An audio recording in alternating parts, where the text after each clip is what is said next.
بڑے سارے ازمز آئے ہیں جی، سوشلزم، کیپٹلزم، کمیونزم، یہ ڈیموکریسی ازم، میں اس کو بھی ازم ہی کہتا ہوں نا جی، ڈیموکریسی کے نام پہ جو ہمیں بیوقوف بنایا جا رہا ہے۔ اس امانت کو ہم نے بہترین طریقے سے رکھنا بھی ہے، سنبھالنا بھی ہے اور آگے پہنچانا بھی ہے۔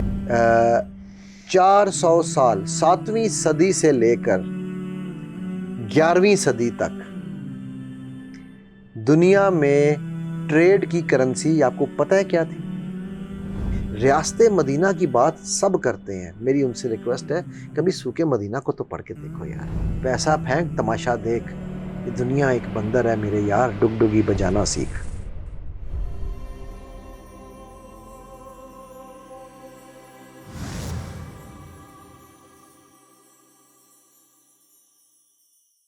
السلام علیکم ورحمۃ اللہ وبرکاتہ ویوز، اور ہم انشاءاللہ جنت کی طرف اور قریب بڑھتے ہوئے، ٹھیک ہے، میں آج یہ جو آج کے پروگرام ہے جی، اس کو میں ایک ہماری NLP کی ایک ٹیکنیک ہے جس کو میں نے قرآن سے سیکھا ہے، اور میں سب دیکھتا ہوں تو مجھے بڑی ملتی ہے، ہم کہتے ہیں ری فریمنگ، ٹھیک ہے، یعنی کہ ایسا ہے کہ اگر آپ کی ایک تصویر پرانی تصویر ہے نا، آپ اس تصویر کو نیا فریم لگا دیں گے نا، بوڑھی گھوڑی لال لگام، ٹھیک ہے، تو اس کو تازہ ہو جائے گی، تو وہ فریم اس کا پرسپیکٹیو بھی بدل جاتا ہے، ٹھیک ہے۔ اب دیکھتے ہیں قرآن اس کو کیسے استعمال کر رہا ہے، ٹھیک ہے، کمال ہے، اور وہ اسی سے لنکڈ ہے، ٹھیک ہے۔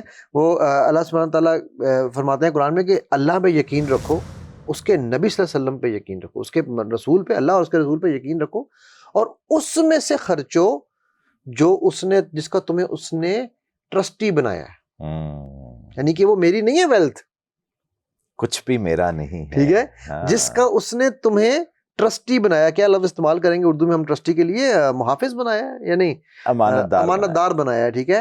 اور تم میں سے جو ٹھیک ہے اس بات پہ یقین کر لیں گے، اللہ پہ یقین کریں گے اور اس میں سے خرچیں گے، ٹھیک ہے، ان کے لیے پھر بہترین اجر ہے۔ سورہ حدید ہے یہ، آیت نمبر 57۔ ماشاءاللہ، آپ دیکھیں گے ہم آج کل تو لوگ نعرے لگاتے ہیں میرا جسم میری مرضی، نہ ہمارا جسم اپنا ہے اور کچھ بھی نہیں ہے ہمارا۔ میں ان سے یہ پوچھتا ہوں، جان دی ہوئی اسی کی تھی، حق تو یہ ہے کہ حق ادا نہ ہو۔ میں ان سے یہ پوچھتا ہوں، بھائی اپنے ماں باپ تم نہیں چن سکتے، دوست تم نہیں چن سکتے، اسکول تم نہیں چن سکتے، تم مجھے کہا جی میں دوست چن سکتا ہوں، میں کہا اچھا بل گیٹس تیرا دوست کیوں نہیں ہے؟ اس نے کہا جی وہ پیدا امریکہ میں ہو، تو میں کہا پھر دوست تو تم نہیں چن سکتے، جو چوائس تھی اس میں تم نے بیسٹ چن لیا۔ جی، تو یہ مال جو ہے نا، یہ مال کے سارے معاملات جیسے ہم ڈسکس کر رہے ہیں کہ یہ اللہ کی طرف سے امانت ہے، اس امانت کو بھی، جیسے اولاد بھی امانت ہے، بالکل امانت ہے، اس امانت کو ہم نے بہترین طریقے سے رکھنا بھی ہے، سنبھالنا بھی ہے اور آگے پہنچانا بھی ہے۔ جو ذمہ داریاں اس کے ساتھ جڑی ہوئی ہیں وہ پوری کرنی ہے، بالکل اولاد کے ساتھ بھی کرنی ہے، مال کے ساتھ بھی کرنی ہے، کہ مال کا حق یہ ہے کہ وہ حلال ہو، بالکل صحیح طریقے سے کمایا گیا ہو، بالکل ٹھیک ہے، اس میں اسراف نہیں کرنا، یہ بھی ہے۔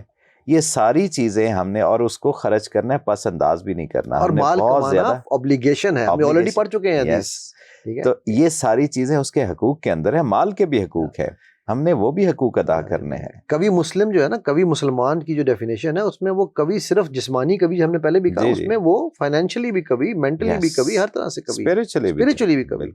تو سوک مدینہ پہ تھوڑا سا میں خلاف آگے ہم چلتے ہیں، ٹھیک ہے، کیونکہ اس کو سمجھنا بڑا ضروری ہے کہ یہ مارکیٹ اسٹیبلش ہم نے کیوں کی گئی تھی، کیونکہ ایکسپلائٹیشن کو ختم کرنے کے لیے۔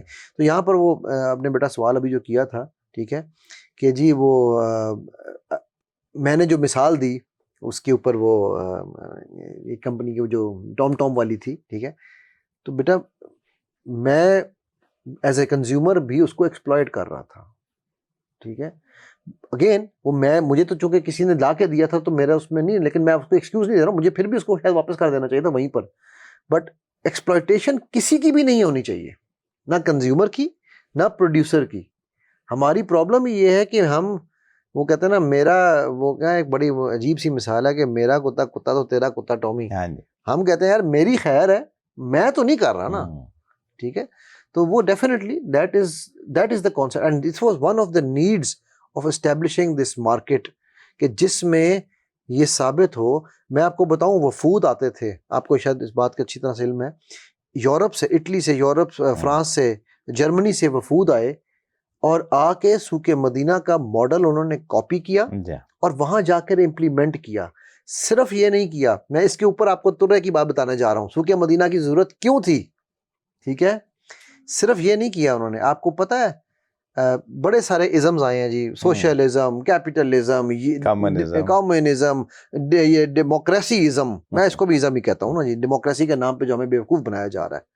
مجھے کچھ لوگوں کو پسند نہیں آئی شاید یہ بات، بٹ اینی ویز ان میں سے کسی ازم کی جو زندگی ہے نا وہ 70-80 سال سے زیادہ کی نہیں ہے، ٹھیک ہے. ڈیموکریسی بھی اپنی موت مرنے جا رہی ہے، امریکہ میں یہ مہم شروع ہو چکی ہے، ہماری ہر چیز وہیں سے چلتی ہے نا. حقیقت دیکھی جائے تو مر چکی ہے. اقبال نے تو پہلے کہا تھا نا، جی جی، اپنی موت آپ مرے گی، یہ وہ کیا ہے، وہ شعر میرے ذہن سے شاخ نکل نازک پہ جو آشیانہ ہوتا ہے، ٹھیک ہے. اچھا، پائیدار ہوگا. تو یہ میں آپ کو ایک مزیدار بات بتانے جا رہا ہوں، آپ کو اللہ کے نبی صلی اللہ علیہ وسلم کے فائنینشیل اکنامک ماڈل سے عشق کروانے جا رہا ہوں.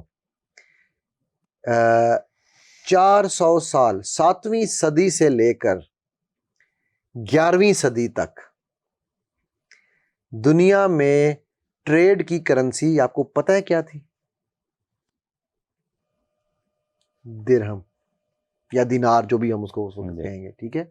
دیٹ وہ پیپل یوز ٹو، جس طرح آج ڈالر رکھتے ہیں نا لوگ، تو وہ اس وقت ان کو اکٹھا کرتے تھے. ریزرو کرنسی تھی دنیا کی 400 سال تک، ٹھیک ہے.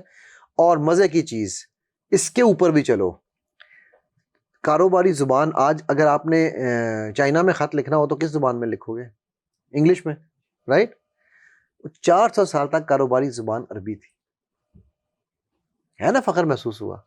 یہ اس اکنامک سسٹم کی وجہ سے تھی، وہ جو نظام سوق مدینہ سے بڑا، اور پھر مسلمانوں کی فائنینشیل پاور، کیسے مسلمانوں نے تلواریں خریدیں، کیسے گھوڑے خریدے، کیسے وہ 313 لٹے پٹے آئے اور اس کے بعد وہ چھا گئے.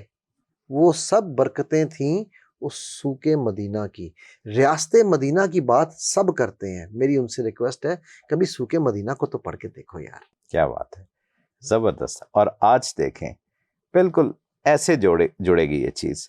یہ جتنے فری انڈسٹریل زونز ہیں سر، میں ادھر آ رہا ہوں. فری مارکیٹ، جو دبئی کی فری مارکیٹ ہے، یہ کہاں سے سیکھا انہوں نے؟ FTO فری ٹریڈ آرگنائزیشن کا کانسیپٹ اللہ کے نبی صلی اللہ علیہ وسلم was the first in the world to give that. اور یہ میں نہیں کہہ رہا ہوں، میری بات پہ یقین نہیں کرو، جاؤ اس کی کولر کی بک پڑھو. وہ کہتے ہیں کیپٹلزم کے اوپر پوری کتاب لکھ دی اس نے کہا یار اسلام اصل میں کیپٹلزم کا آغاز 7ویں صدی میں ہوا تھا جی. اسلام started capitalism, but capitalism based on the concept of internalization, جس کو ہم نے پہلے کہا کہ اپنا انٹرنلائز کر لو، ٹھیک ہے، کہ ہم نے یہ اللہ کے دیے ہوئے مال ہے، اور اس میں سے حضرت عبد الرحمن بن عوف کی مثال، حضرت عثمان کی مثال پھر سے میں دوں گا. یہ مال ان کے پاس جتنا بھی تھا، حضرت عمر بائی دا وے جب حضرت عمر تجارت کرتے تھے یا کاروبار کرتے تھے، ان کے پارٹنر آ کے علم لیتے تھے. ایسے ہی انہیں بڑی سسٹم تھا، پیئرز، اگین وہ پیئرز کی بات آ جاتی ہے، ٹھیک ہے. تو یہ بڑا بہترین ایک وہ ہے سسٹم جس کو ہمیں سمجھنا ضروری ہے.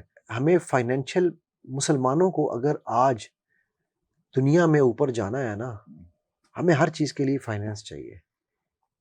وہ ہمیں F-16 کا پرزہ دیتے ہوئے بھی ترساتے ہیں، پیسہ پھینک تماشا دیکھ، یہ دنیا ایک بندر ہے میرے یار، ڈگ ڈگی بجانا سیکھ، ٹھیک ہے نا. اپنے ہاتھ میں وہ رسی لے.